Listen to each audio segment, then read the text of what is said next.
Hər vaxtınız xeyir, əziz həmvətənlər. Son günlərdə ölkədə baş verənlər haqqında danışacağıq.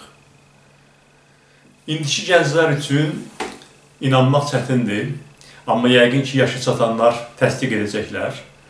Hətta İlham Əliyev də vaxtilə hakimiyyətə gətiriləndə islahatçı kimi təqdim olunurdu. Heydər Əliyev hakimiyyəti öz oğluna ötürməmişdən bir neçə il əvvəl hakim komanda belə bir kampaniya başlatmışdı ki, İlham Əliyev hakimiyyətə gəlib islahatlar aparacaq. O islahatlardır ki, dırnaqarası 14 ildir davam edir və ölkə hətta Heydər Əliyevin zamanında olan azadlıqlarını da itirdi. Mətbuat sahəsində, seçkilərin keçirilməsi sahəsində, müxalifətə olan münasibətdə, insan hüquq və azadlıqlarına görə, sifarişli həbslərə görə Azərbaycan indi dünyanın ən avtoritar, qəddar rejimlərinin sırasındadır.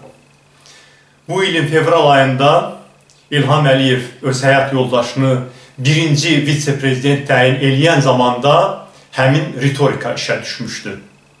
Birinci vitse-prezident islahatlara başlayacaq və artıq bir neçə aydır Azərbaycanda birinci vitse-prezident fəaliyyət göstərir və dırnaqarası islahatlar yenə də göz qabağındadır. Hətta birinci vitse-prezidentə qədər olmayan qəddarlıq nümayiş etdirilir. Azərbaycan mətbuatını tamamilə məhv eləmək istəyirlər. İlham Əliyev özü onsuz da Azərbaycan mətbuatının olduqca acınacaqlı bir duruma salıb. Vaxtilə onlarla müstəqil qəzet çıxırdı, indi bir dənə də müstəqil qəzet yoxdur. Vaxtilə televiziyaların arasında yarım müstəqil, 30% müstəqil ANS vardı. Ondan əvvəl başqa televiziyalar vardı. Onların hamısı susturulub. Bütün televiziyalar yalnız hakim komandanın əzbərlətdiyi mətnləri oxumalıdırlar. Hətta saytlar da nəzarətə götürülüb və yalnız 5 sayt, tirajlı sayt Azərbaycan hökumətinin əleyhinə olan korrupsiya araşdırmalarını verir. Müxalifət miting keçirəndə mitinglərə çağırışları verir və indi ona görə də deməli yeni artıq mərhələdə olan islahatlar, yenə də vurğulamaq istəyirəm dırnaqarasıdır. Bu əlbəttə bu bir ironiyadır. İndi həmin o 5 saytın susturulmasına yönəldilib. Azadlıq Info, Azadlıq.org, radionun saytı, Meydan TV, Azərbaycan Saatı və Turan TV'nin saytları Azərbaycanda qadağan etdirilir. Nədən ötürü? Çünki bu informasiya resursları Azərbaycan iqtidarının nəhəng korrupsiya əməllərindən danışır. Çünki bu informasiya resursları Azərbaycanın nə qədər pis idarə olunduğundan danışır. Çünki bu informasiya resursları Azərbaycandakı məmur özbaşınalığından, ədalətsizlikdən, kəskin təbəqələşmədən, intixarlardan danışır. Və rəsmən Respublika Prokurorluğunun göndərdiyi təqdimatda bütün bu məlumatlar sən demə, konstitusiyon quruluşa qarşı çağırışlar hesab olunurmuş. Təsəvvür edin. Məsələn, sonuncu hakim ailə ilə bağlı korrupsiya qalmaqalı Maltada baş verib. Bu ölkənin hökuməti istefa ərəfəsindədir. Avropa Birliyi ciddi araşdırmalar başladıb. Maltada çox ciddi şəkildə aksiyalar keçirilir. Çünki hakim ailənin oradakı banklarda pulları tapılıb. Və indi bu barədə danışmaq, sən demə Azərbaycanda konstitusiyon quruluşun əsaslarını sarsıtmaq imiş. Dövlət mənafeylərinə zərbə vurmaq imiş. Görürsünüz dövlət hansı günə salıblar? Amma bacarmazsınız. Azərbaycanda böyük xalq hərəkatı olanda nə sosial şəbəkə vardı, nə internet vardı, nə də indi təsirini xeyli dərəcədə itirmiş qəzet və televiziyalar vardı. Sadəcə insanlar həqiqətin, haqqın harada olduğunu hər zaman bilirlər. Bu adamlar başa düşmürlər ki, yalanı uca səslə deməklə o inandırıcı olmur. Bu adamlar onu başa düşmürlər ki, yalanı tirajlamaqla insanlar ona inanmayacaqlar. Ona görə də istəyirlər ki, bütün danışan dilləri sustursunlar. Amma zaman keçib, indi internet əsridir. Azərbaycanda milyonlarla insan sosial şəbəkələrin istifadəçisidir. Sosial şəbəkələrdən əlavə başqa vasitələr var. Nəhayət, telefon var, e-mail ünvanları var, fərdi ünsiyyət var və bunların heç biri olması da insanların azad yaşamaq istəyi var. Ona görə də tarixin təkərini geri döndərə bilməyəcəksiniz. Amma niyyətinizi bütün dünyaya bəyan edirsiniz. Bu günlərdə Azərbaycan hakimiyyətinin repressiyaları ilk növbədə Xalq Cəbhəsini əhatə edir. Xalq Cəbhəsinin fədakar üzvlərini seçim qarşısında qoyurlar. Ya partiyadan istifa verməlisiniz, ya da işinizi itirməlisiniz. Mən başa düşürəm ki, indiki ağır sosial fəlakət şəraitində işi itirmək nə deməkdir? Amma mən çox minnətdaram.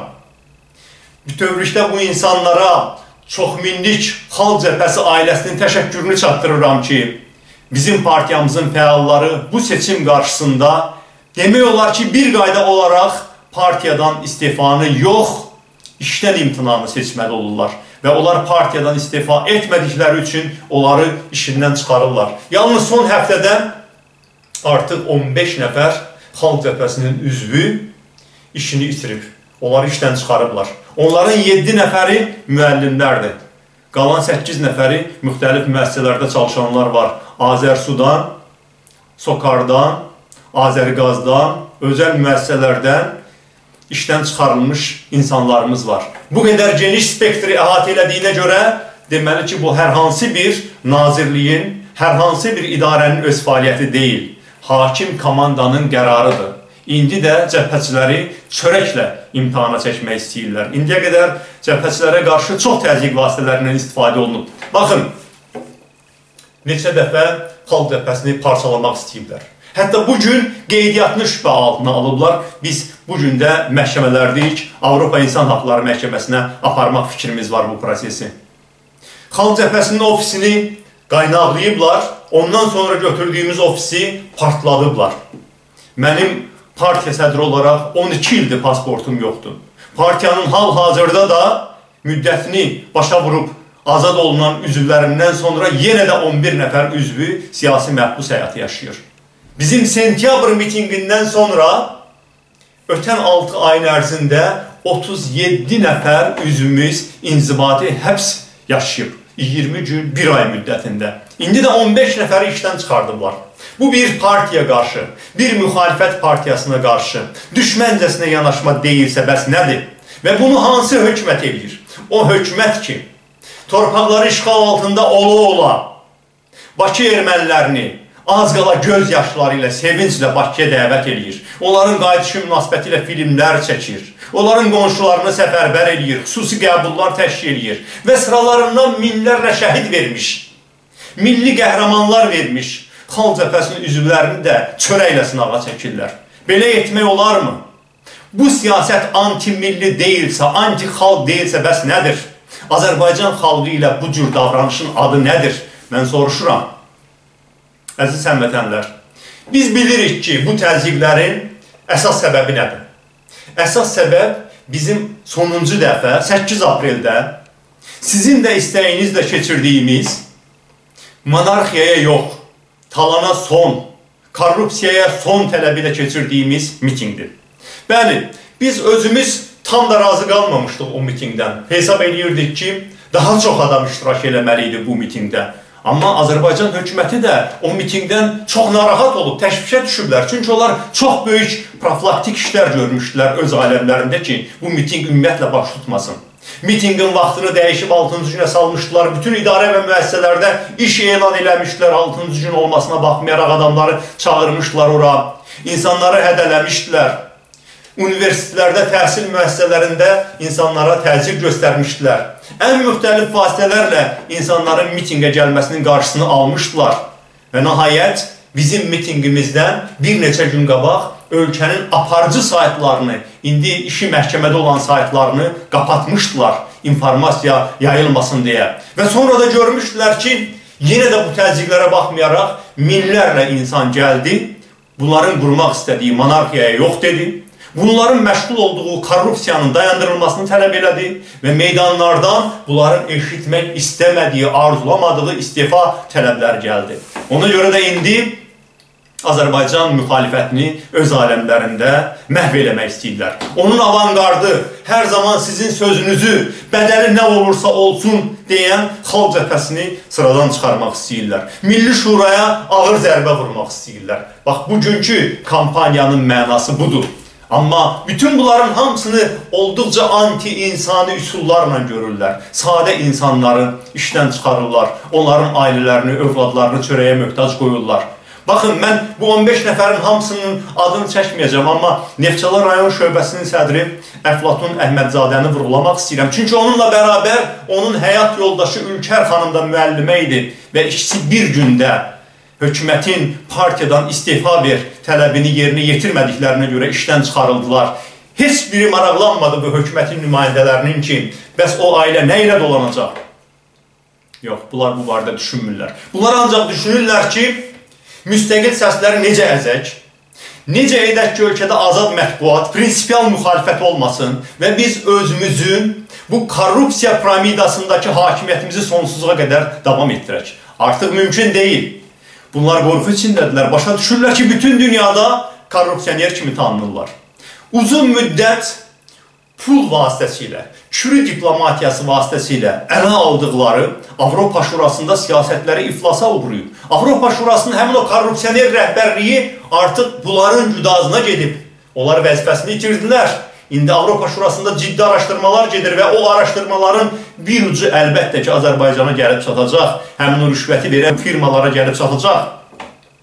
Bunlar bilirlər ki, artıq ABŞ-da Magnitski qanunu tətbiqinə başlayıb. Bu demək ki, bugün sifarişlə hökm verən hakimlərin, prokurorların, müstəntiqlərin, onlara bu göstərişi verən dövlət rəhbərlərinin hər birinin özünə qarşı fərdi sanksiyalar başlaya biləcək. Sizi əmin edirəm ki, bu sanksiyalar olacaq. Və nəhayət ən vacibi, onlar görürlər ki, Azərbaycan xalqı bütün bu təzyiqlərə baxmayaraq etiraz edir. Mən bilirəm ki, xüsusilə demokratik düşərgədə xeyli insanda, bəlkə də çox da haqsız olmayan belə bir gözlənti var ki, ölkədə bu qədər dəhşətli hadisələr baş verir, niyə Azərbaycan xalqı hamılıqla ayağa qalxıb bu tiranlığa son qoymur? Niyə görə biz öz qorxumuzu adlaya bilmirik?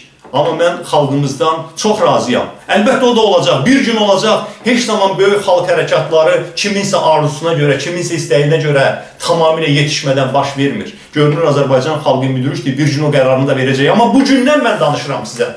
Mən çıxışımın əvvəlində vurğuladım ki, 6 ay ərzində bu partiyadan 37 nəfər inzibat həbs olunub, 15 nəfər işini itirib. Amma bu şəraitdə ofisi dağıdılan, oturmağa bir otağı olmayan bu partiyanı virtual aləmdə axtarıb özü qapımızı döyərək, anketlərimizi dolduraraq sıralarımıza 1600 nəfər Azərbaycanlı qoşulub, soydaşımız qoşulub.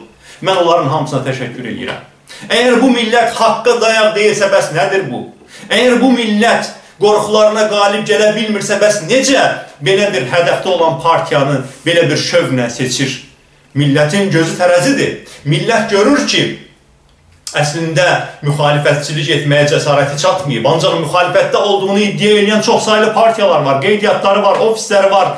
Heç bir təzyiq yoxdur onlara. Amma onların qapısını döyüb, biz sizin partiyanın üzvü olmaq istəyirik deyənlər yoxdur. Biz odun alovun içindəyik. Bizə qarşı olmazın təzyiqləri var. Amma biz millətdən dəstək görürük. Deməli, millətimiz haqqa dayaqdır. Və biz də millətimizə arxalanaraq bu yolu davam edəcəyik. Biz aktivistik, biz ölkəmizin sabahından əminik. Biz cəbhəçilərimizə, öz dostlarımıza, əqidədaşlarımıza əminik. Biz inanırıq ki, bu sıradan da biz çıxacağıq. Mütləq çıxacağıq, daha da güclənərək çıxacağıq. Və sıralarımız daha da genişlənəcək. Və Azərbaycan xalqı nə zaman hamılıqla, dinc, demokratik mübarizəyə qalxmaq istəsə, bizi yenə də öndə görəcək. Cəbhəçilər bu mübarizəni sona qədər davam etdirəcək. Amma hər çıxışında vurğuladığım kimi sonda bir daha vurğulamaq istəyirəm. İnanın ki, bir millətin qurtuluşu, bir təşkilatın, minlərlə fədakar insanın işi ola bilməz. Hamılıqla bu qərarı vermək lazımdır. Belə idarə etməni hər birimiz özümüzə təhqir bilməliyik. Və nəhayət biz Azərbaycan xalqı olaraq öz ölkəmizdə demokratik, hüquqi dövləti qurmaq üçün hamılıqla dinc mübarizəyə qoşulmalıyıq. Sağ olun.